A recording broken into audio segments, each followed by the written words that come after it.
Hi guys, I'm What You Need. You're watching my channel. If you like this video, don't forget you can share, subscribe, comment, and donate via Western Union. We're talking about a number of fights. Let's start off with the first one, which is immediate over this weekend. We're going to have Victor Postol versus Jose Ramirez, the unified champion at super lightweight.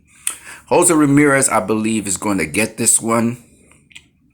I believe that it's his time. I think he's on the come up. Victor Postol's on the decline. I think Postol, after he lost to Terrence Crawford and then to Josh Taylor, I do believe that his time's kind of winding down. People kind of figured out his style. He's long, he's rangy, he's skilled when it comes to the jab, and he has some nice little pivot work. But I think Jose Ramirez showed in his last fight against Maurice Hooker that he can handle those jabs. He can handle those kinds of footwork that Postol brings to the table, and he's probably going to try to get to the inside of Postol and do what he does, work the body.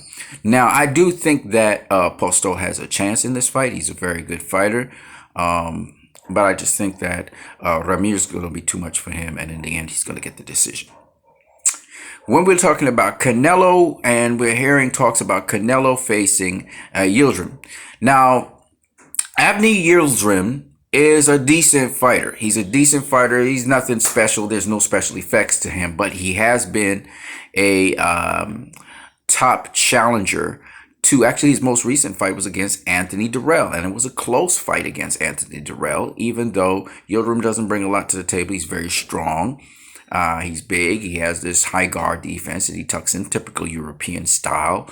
But you know, Anthony Dirrell did kind of fight a fight which he probably shouldn't have fought. It was an inside fight, but he was still tagging up Yildirim quite a lot. Now, the fight ended up in a technical decision because of a headbutt, and it was a close fight though. It could have gone Yildirim's way.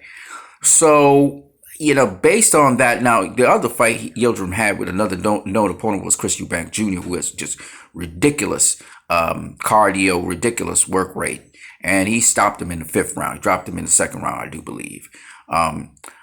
But to me, this is just not a top tier opponent for Canelo. I mean, the guy's, what is he? He's like he's sort of like this guy who Canelo got out of there in 168. It's kind of like that level of opponent. And you got all these guys like Callum Smith, you got Caleb Plant, you got Demetrius Andrade at 160, you got Jamal Charlo at 160. You know, these guys, I'm gonna leave out Billy Joe Saunders. He's a clown.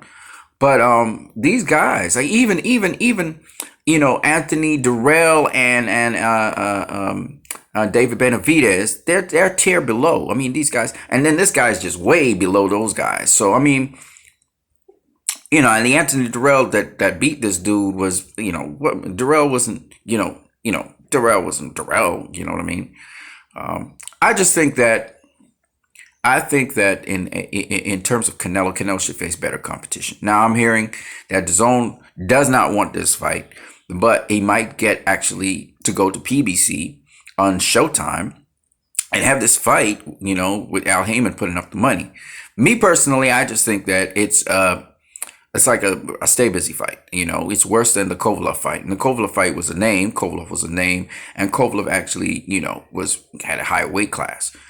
I think Canelo's stay busy fight was Kovalev. So I don't understand why he needs another stay busy fight. Yeah, COVID-19 and all of that, but the standard, you're a pound for pound #1 fighter in the world. The standard is higher. The bar is higher for you, Canelo. So I think that you should face better competition. That's just my say on that. Then we have Teofimo Lopez versus Vasily Lomachenko.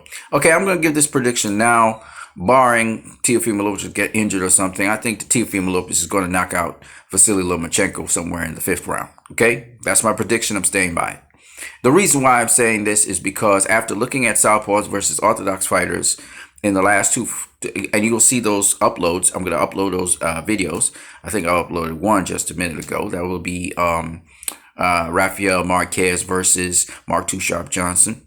And then I'm going to do Adrian Broner uploading versus Manny Pacquiao. I'm just going to show one round of it and just show you how you can deal with Southpaws. And these guys are Southpaws, so they're going to basically do what Southpaws do. No matter what they do in between, that's what they're going to do. So I think the Teofimo Lopez is going to knock out Vasily Lomachenko. That's how I'm predicting the fight. The Charlo brothers, basically, they're going to have two tough fights. The first one is going to be at 154. We have Jason Rosario, who's going to be facing Jamel Charlo. That's a tough fight for Jamel Charlo, and it's a 50-50 fight in my opinion. And then with Jamal Charlo, he's going to be facing Sergey Derevyanchenko. That's another tough fight for him. But if he drops Sergey Derevyanchenko, who seems to get dropped early in fights, it might give him the edge, and he might be able to win the fight. But Derevyanchenko is an expert at fighting on the inside, and Jamal Charlo has not shown us the great inside fighting skills. But if he does have it, that would be great. We know he's big, he's strong.